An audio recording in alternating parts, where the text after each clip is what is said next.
Keluarga atau pernikahan dan pelayanan yang saling mendukung. Tentunya berbicara tentang pelayanan di sini bukan hanya pelayanan di gereja, di rumah Tuhan, di berbagai ibadah, melainkan pelayanan di sini identik juga dengan pekerjaan kita, dengan profesi kita, bisnis yang kita tekuni dan lain sebagainya. Pertanyaan yang akan dijawab oleh firman Tuhan pagi menjelang siang hari ini adalah, apakah berkeluarga dan melayani Tuhan merupakan sebuah berkat ganda atau beban ganda? Banyak hamba Tuhan yang merasa terjepit di antara dua aspek ini, antara keluarga dan pelayanan. Banyak businessman juga terjepit di antara dua hal ini, antara keluarga dengan bisnis. Dan tidak sedikit keluarga merasa kalah bersaing dengan pelayanan, kalah bersaing dengan karir, dengan pekerjaan, dengan profesi dan lain sebagainya. Hari ini kita akan melihat bahwa ketegangan itu bukanlah rancangan Tuhan.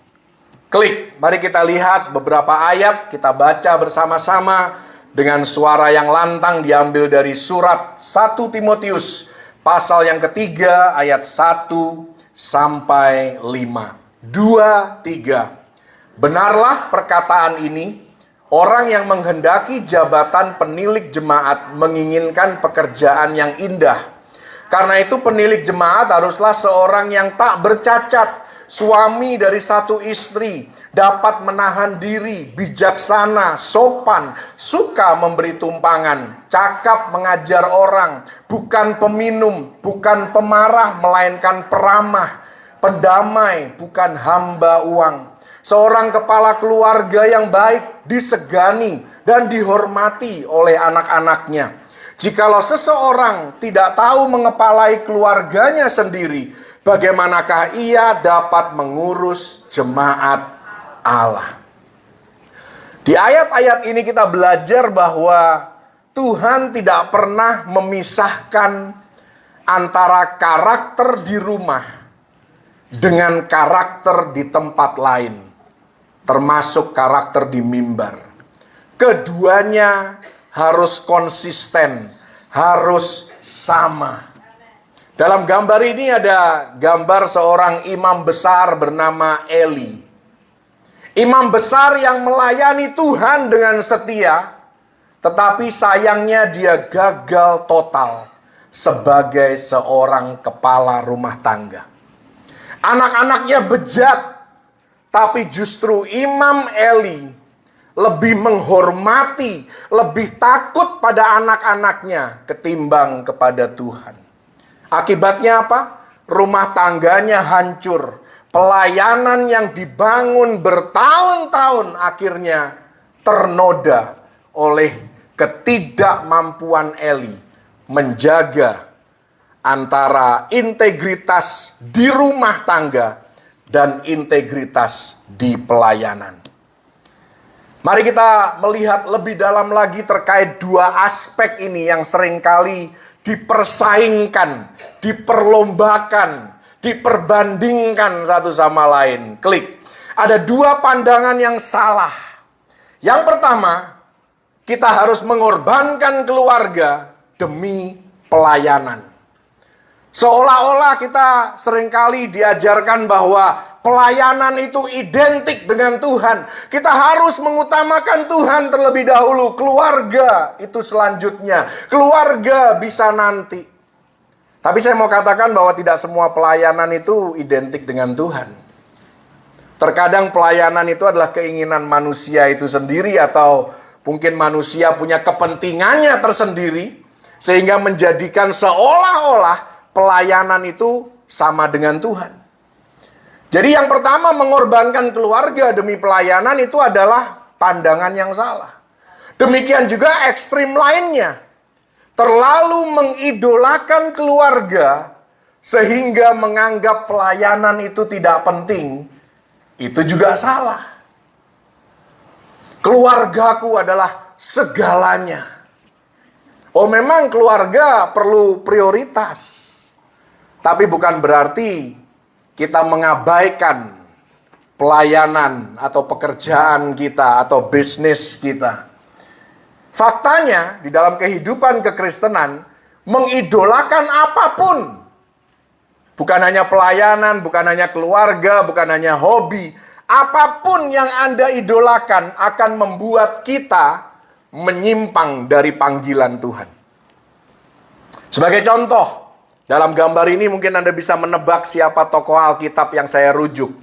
Namanya Yunus. Karena di sini ada ikan besar, dia dibuang dari kapal, ya kan? Yunus adalah seorang yang mengidolakan, mengutamakan kenyamanan dalam hidupnya. Dia tidak mau kenyamanannya diusik oleh apapun, apalagi pelayanan, apalagi panggilan Tuhan. Justru karena dia terlalu mengidolakan kenyamanan, dia malah lari dari arah yang Tuhan mau. Dalam Matius 10 ayat 37 sampai 39 ada ayat-ayat yang seringkali kalau kita terlalu ekstrim menanggapinya juga akan tidak sesuai dengan apa yang Tuhan mau sampaikan. Di sana dikatakan barang siapa mengasihi bapa atau ibunya lebih daripadaku, ia tidak layak bagiku. Dan barang siapa mengasihi anaknya laki-laki atau perempuan lebih daripadaku, ia tidak layak bagiku. Barang siapa tidak memikul salibnya dan mengikut aku, ia tidak layak bagiku. Barang siapa mempertahankan nyawanya, ia akan kehilangan nyawanya. Dan barang siapa kehilangan nyawanya karena aku, ia akan memperolehnya. Ayat ini bukan mengajarkan bahwa, oh itulah buktinya, bahwa pelayanan lebih penting daripada keluarga. Bukan itu juga. Karena sekali lagi pelayanan tidak selalu identik dengan Tuhan. Kalau Tuhan memang harus nomor satu. Bahkan saya mau katakan Tuhan nomor satu itu salah pernyataan itu. Tuhan itu harus ada di setiap bidang dan aspek hidup Anda. Dalam keluarga Anda harus ada Tuhan. Dalam pekerjaan Anda harus ada Tuhan. Dalam bisnis Anda harus ada Tuhan. Dalam studi Anda harus ada Tuhan. Jadi Tuhan itu ada di semua aspek. Bukan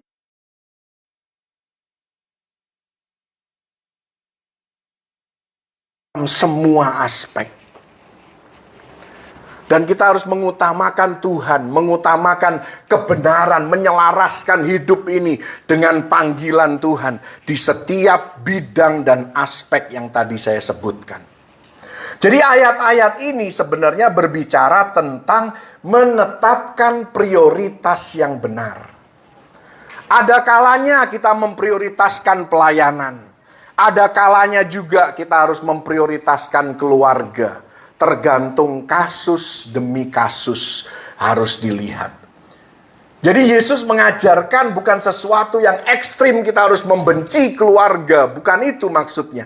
Tapi tetapkan prioritas yang benar. Prioritas yang benar seperti apa? Ya kita mengikuti pimpinan dan tuntunan Roh Kudus atas kehidupan kita.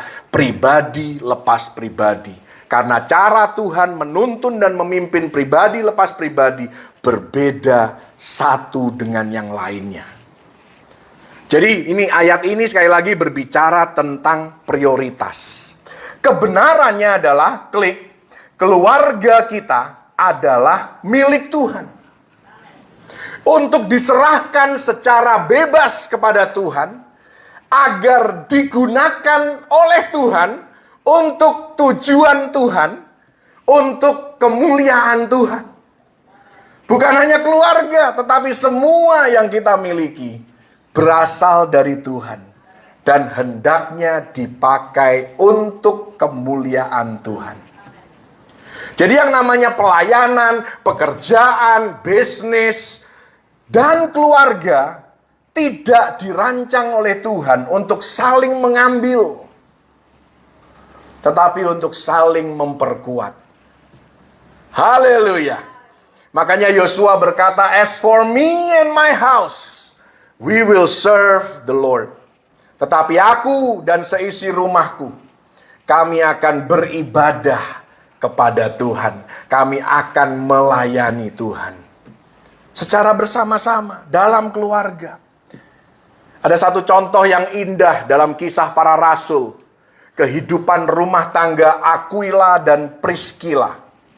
Mereka adalah pasangan suami istri yang memutuskan untuk menjadi mitra pelayanan Paulus. Mereka membuka rumah untuk beribadah. Mereka mengajar Apolos tentang jalan Allah. Rumah tangga mereka bukanlah penghalang bagi pelayanan, melainkan rumah tangga mereka menjadi tempat pelayanan itu sendiri. Inilah rumah tangga yang ideal. Pasangan suami istri saling menghormati, saling mencintai, membangun keluarga dengan baik sesuai kebenaran firman Tuhan, tapi tidak mengabaikan pelayanan, justru mengakomodir pelayanan menjadi bagian di dalam keluarga itu sendiri. Inilah keluarga yang memuliakan Tuhan, keluarga yang seperti yang Tuhan mau. Karena itu kita patut meneladaninya. Klik. Karena itu siang hari ini kita harus menyadari bahwa antara keluarga dan pelayanan tidak ada yang perlu diseimbangkan. Sebab kalau kita merasa kedua hal ini perlu diseimbangkan, maka kita merasa bahwa ada persaingan, ada masalah antara keduanya. Kebenarannya adalah keluarga dan pelayanan tidak seharusnya bersaing, melainkan saling membangun, saling melengkapi satu sama lain. Haleluya. Pelayanan di rumah sebagai suami atau sebagai ayah menolong saya menjadi pelayan yang lebih baik lagi di rumah Tuhan. Demikian juga sebaliknya, pelayanan saya di gereja menolong saya, membantu saya untuk menjadi suami dan menjadi ayah yang lebih baik lagi di rumah. Amin. Di perusahaan, sebagai contoh, kalau saya mau cuti, saya harus menginfokan ke atasan. Saya harus mendapatkan persetujuan daripada atasan. Demikian juga dalam pelayanan. Jadi apa yang Anda pelajari di kantor, di perusahaan, dalam sebuah organisasi, ada tata keramanya, ada tata caranya, ada aturannya. Kalau aturan yang baik ini Anda terapkan dalam pelayanan, tentu pelayanan Anda akan menjadi sebuah organisasi yang baik, yang tertata rapi, karena semua yang ada di dalamnya tahu aturan. Jadi semuanya, semua aspek keberadaan hidup kita ini saling melengkapi. Demikian juga kalau Anda pelayanan ada aturannya, ada etikanya. Kalau Anda ikuti itu dengan baik dan Anda terapkan itu dalam keluarga Anda, maka Anda akan memunculkan atau menumbuhkan generasi-generasi yang tahu etika, tahu sopan santun, tahu aturan.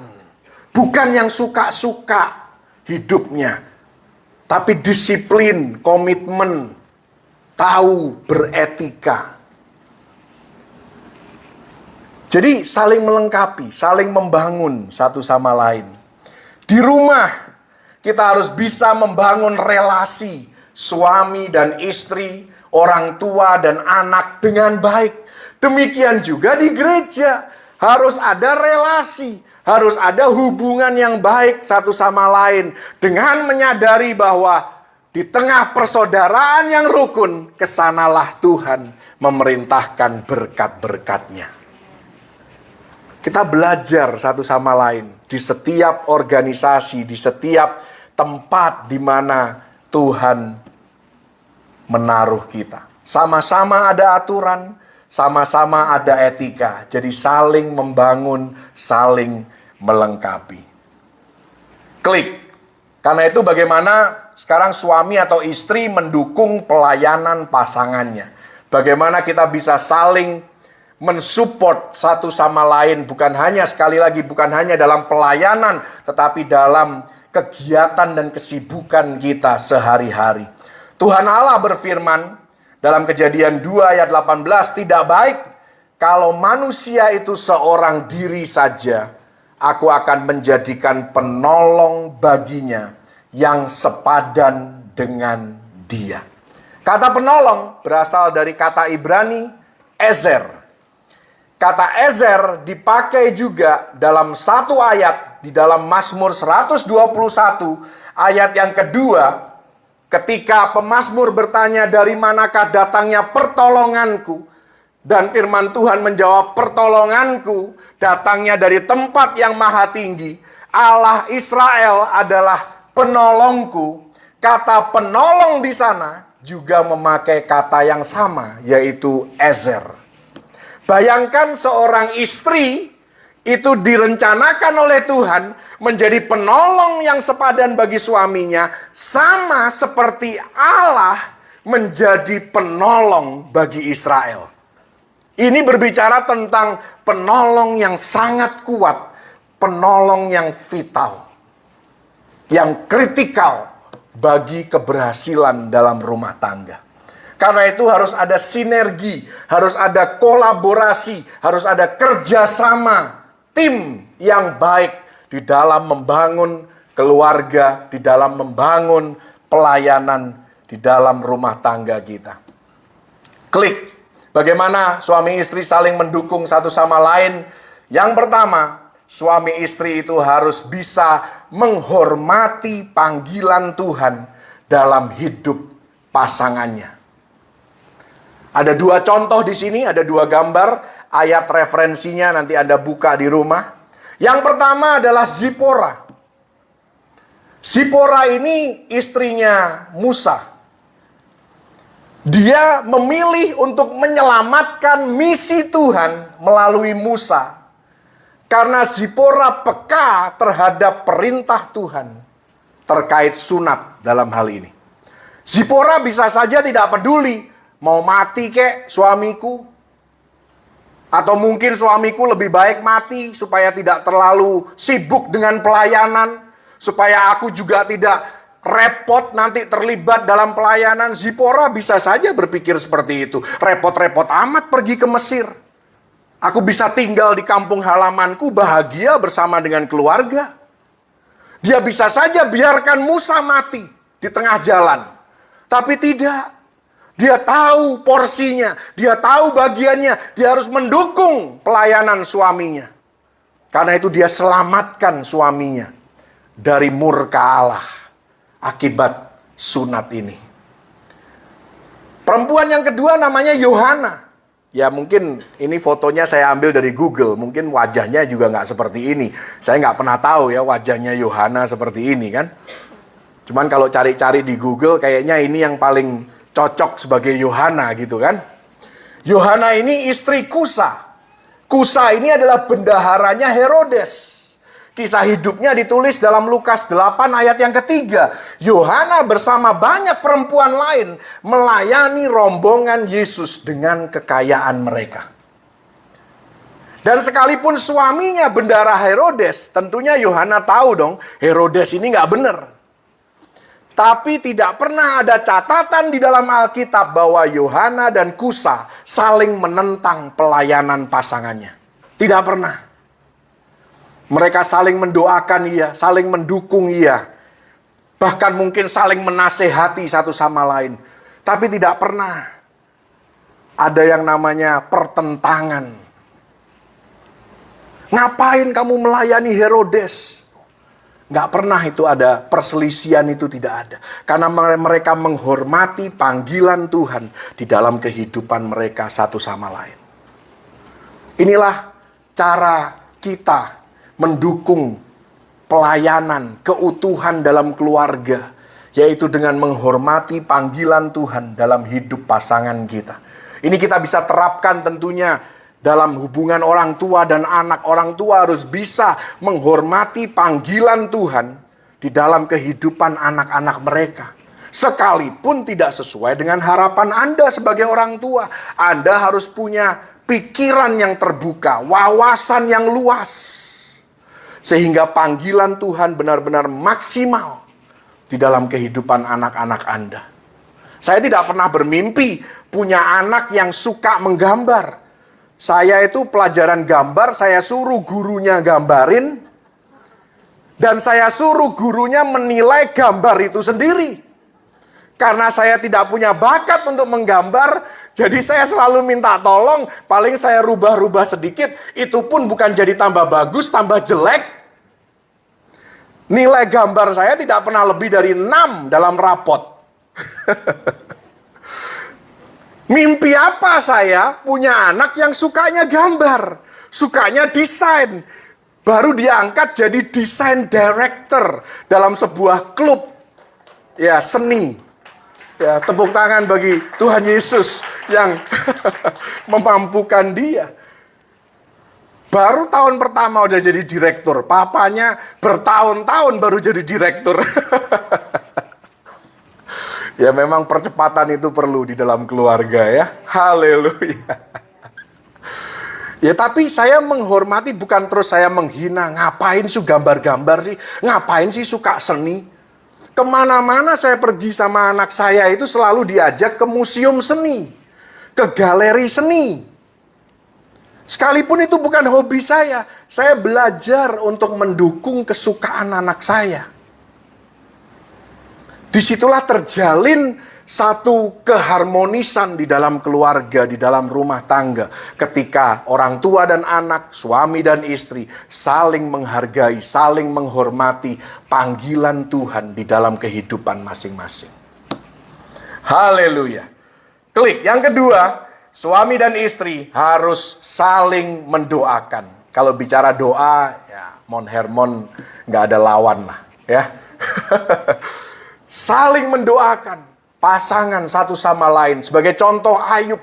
Dalam Ayub 1 ayat 5. Ayub ini seorang pemimpin doa bagi orang-orang yang dikasihinya. Karena dia tahu doa adalah tameng yang kita bentangkan bagi pasangan kita yang ada di garis depan pelayanan, pekerjaan, profesi, bisnis, studi. Dan ini harus diterapkan dalam kehidupan berkeluarga, berumah tangga. Saling mendoakan satu sama lain. Barangkali Anda tidak bisa kontak secara rutin, ngobrol secara rutin. Tapi Anda bisa mendoakan satu sama lain setiap saat, setiap waktu. Dan tentu yang ketiga, suami dan istri harus saling menguatkan pasangan masing-masing. Pengkhotbah 4 ayat 9 dan 10, berdua lebih baik daripada seorang diri, karena mereka menerima upah yang baik dalam jerih payah mereka. Karena kalau mereka jatuh, yang seorang mengangkat temannya, tapi wahai orang yang jatuh, yang tidak mempunyai orang lain untuk mengangkatnya. Ada contoh di Alkitab yang begitu luar biasa. Dalam Hakim-Hakim 4, ada pasangan suami istri bernama Deborah dan Lapidot. Deborah seorang hakim, seorang nabiah, disebut sebagai istri Lapidot. Anda bisa cari di Alkitab Anda, tidak ada catatan sama sekali Lapidot pernah berkhotbah. Lapidot tidak pernah berperang, tetapi kehadirannya di belakang layar menopang salah satu pemimpin besar bagi bangsa Israel. Tugasnya apa? Tanggung jawabnya apa seorang Lapidot? Yaitu menguatkan pasangan. Dan ini adalah pelayanan yang abadi, sekalipun tidak terlihat.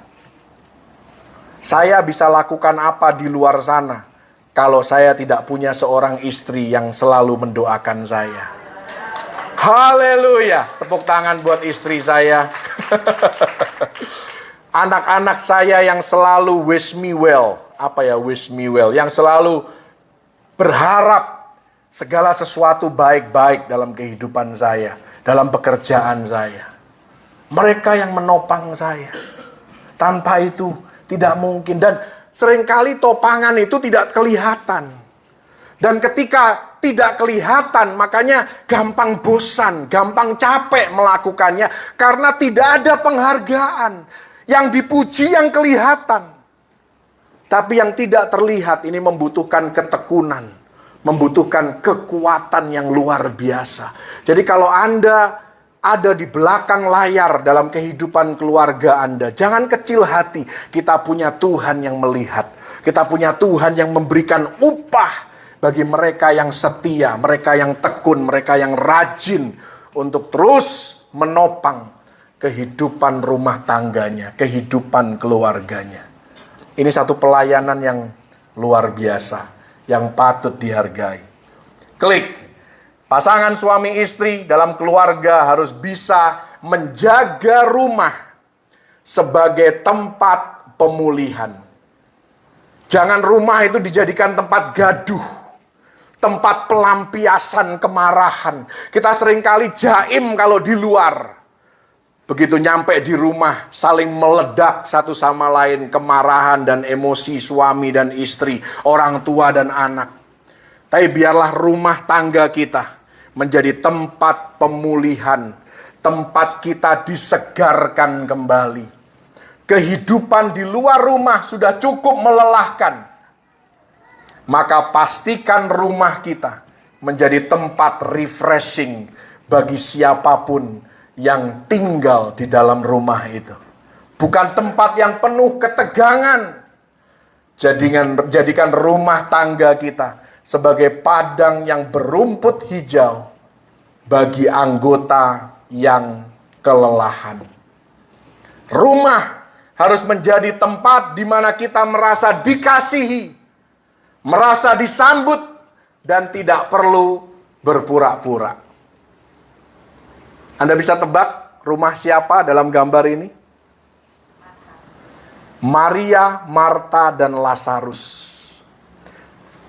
Rumah ini, keluarga ini telah menjadikan rumah Betania sebagai tempat Yesus memulihkan diri.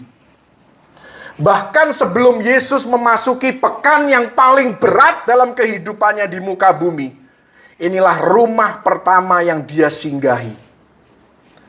Rumah di mana Yesus disegarkan, dikuatkan, dimotivasi, disemangati untuk masuk dalam minggu yang paling berat dalam hidupnya.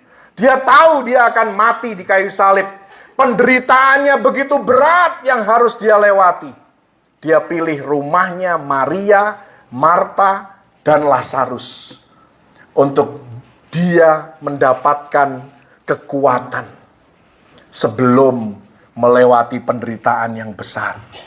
Marta seringkali dikritik karena terlalu sibuk melayani.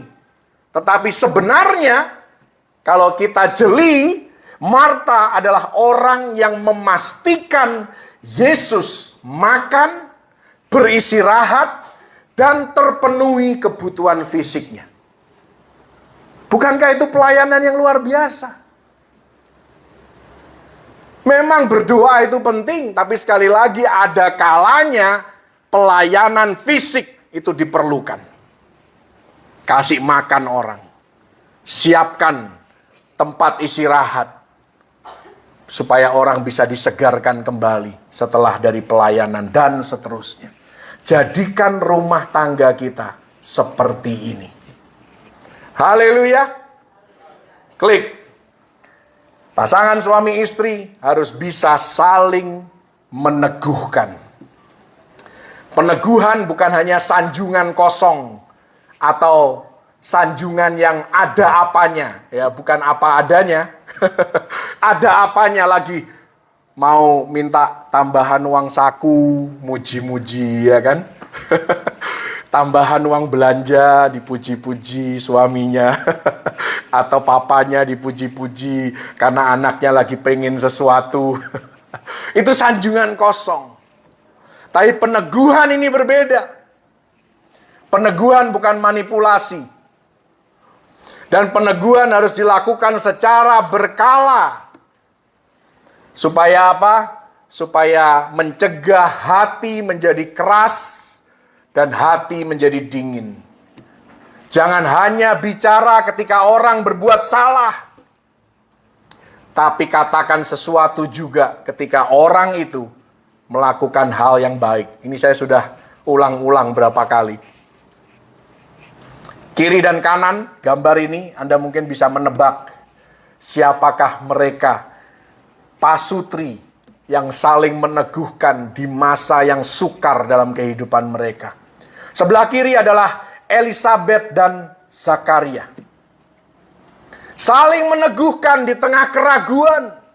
Elisabet menjaga arah dan tujuan yang Tuhan sudah tetapkan sampai suaminya mampu berdiri kembali. Karena suaminya sempat terpuruk secara rohani. Tidak bisa bicara, bisu. Karena tidak percaya rencana Tuhan. Elisabet sebagai istri, dia bukan melangkai, melainkan mempertahankan supaya tujuan ilahi itu tetap selaras dengan apa yang Tuhan kehendaki bagi keluarganya. Maria dan Yusuf di sisi kanan, mereka memilih percaya dan tetap hadir untuk satu sama lain. Bahkan ketika hal itu berarti menanggung aib sosial secara bersama-sama. Yusuf tidak menuntut Maria untuk membuktikan diri. Hanya meneguhkan Maria dalam menjalani panggilannya. Inilah pasangan suami istri yang patut diteladani. Klik. Ada berapa banyak ini, Pak Pendeta? Sebentar lagi, paling 2 slide lagi udah selesai. Aman itu, tenang aja. Saya juga butuh makan siang. Yang keenam, ini yang sudah yang keenam. Pasangan suami istri saling memurnikan motivasi dalam pelayanan. Dan menjaga satu sama lain dari kesalahan. Kalau saya sudah mulai ekstrim, ada penjaga saya. Namanya Jessica. Kalau saya mulai melakukan sesuatu yang tidak konsisten antara perkataan saya dan perbuatan saya, ada penjaga saya namanya Carmen dan Candace yang tidak ragu akan menunjukkan Papa salah di sini. Papa tidak konsisten di sini. Oh, itu Anda harus bersyukur kalau punya warning system dalam kehidupan Anda. Bukan Anda malah defensif, bela diri, malah marah, intimidasi. Bukan itu. Anda introspeksi diri. Haleluya. Motivasi dalam pelayanan perlu dijaga dari sejak dalam rumah. Nah, contoh-contoh di depan ini, mohon maaf, contoh-contoh yang kurang baik. Yang paling kiri itu ada siapa? Bisa ditebak? Ananias dan Safira. Mereka saling meneguhkan. Tapi mereka saling meneguhkan dalam hal yang tidak benar. Mereka gagal memurnikan motivasi satu sama lain. Seharusnya kan kalau salah satu punya niat jahat, istrinya atau suaminya ingatkan, itu nggak baik loh. Janganlah lakukan itu. Ini enggak, malah saling support satu sama lain. Mari kita lakukan kejahatan sama-sama. Nggak akan ada yang tahu, kan cuma kita berdua.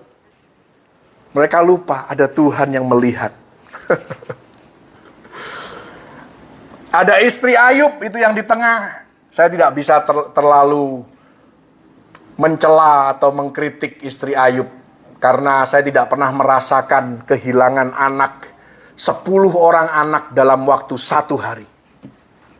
Saya tidak bisa terlalu merendahkan atau meremehkan istri Ayub. Tapi di sini poinnya adalah istri Ayub menjadi suara yang mendorong ke arah yang salah. Itu saja poin saya.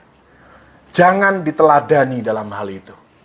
Jangan dicontoh bagaimana seorang istri Ayub mau suaminya mengutuki Tuhan. Itu tidak benar. Apapun, seberat apapun cobaan dan ujian yang Anda alami dalam hidup ini, Anda tidak pernah seharusnya mengutuki atau menyalahkan Tuhan. Justru Tuhanlah yang akan memberikan solusi di dalam kehidupan Anda ketika Anda mengalami keterpurukan. Dan yang paling kanan namanya Herodias. Karena dia punya dendam terhadap Yohanes Pembaptis. Dan dia biarkan dendam itu menjerat dia. Dia pakai putrinya sendiri untuk menjebak Herodes supaya membunuh Yohanes. Nah, ini contoh-contoh yang tidak baik di dalam hal memurnikan motivasi. Kita harus melakukan yang berlawanan dengan apa yang ketiga sosok ini lakukan dalam kehidupan mereka. Klik yang ketujuh dan yang terakhir. Nah, ini terakhir. Suami dan istri harus menjadi penjaga karakter satu sama lain. Galatia 6 ayat 1, saudara-saudara, kalaupun seorang kedapatan melakukan suatu pelanggaran, maka kamu yang rohani harus memimpin orang itu ke jalan yang benar dalam roh yang lemah lembut, sambil menjaga dirimu sendiri, supaya kamu juga jangan kena pencobaan. Sebagai contoh, dalam 1 Samuel 25, ini ada pasangan suami istri yang unik. Namanya Abigail dan Nabal.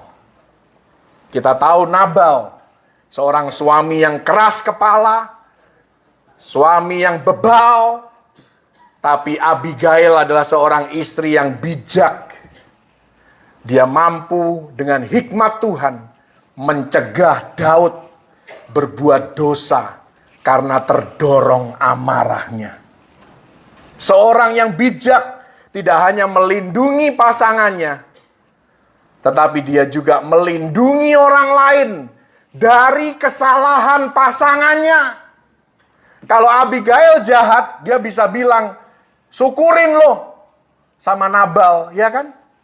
Gara-gara lu suka marah-marah tuh, biarin aja, lu dikerjain sama Daud. Bisa aja seperti itu, tapi tidak. Abigail memilih untuk menjadi penjaga karakter pasangannya. Sekalipun pasangannya jauh dari sempurna, bahkan tergolong jahat. Tapi dia tetap tahu porsinya, dia tetap tahu tugas dan tanggung jawabnya menjaga keutuhan rumah tangga. Betapa luar biasanya seorang Abigail. Jadi ada 7 hal, ya.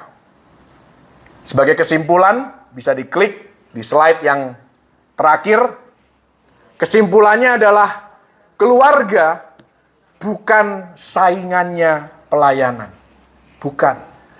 Pelayanan juga bukan ancaman bagi keluarga.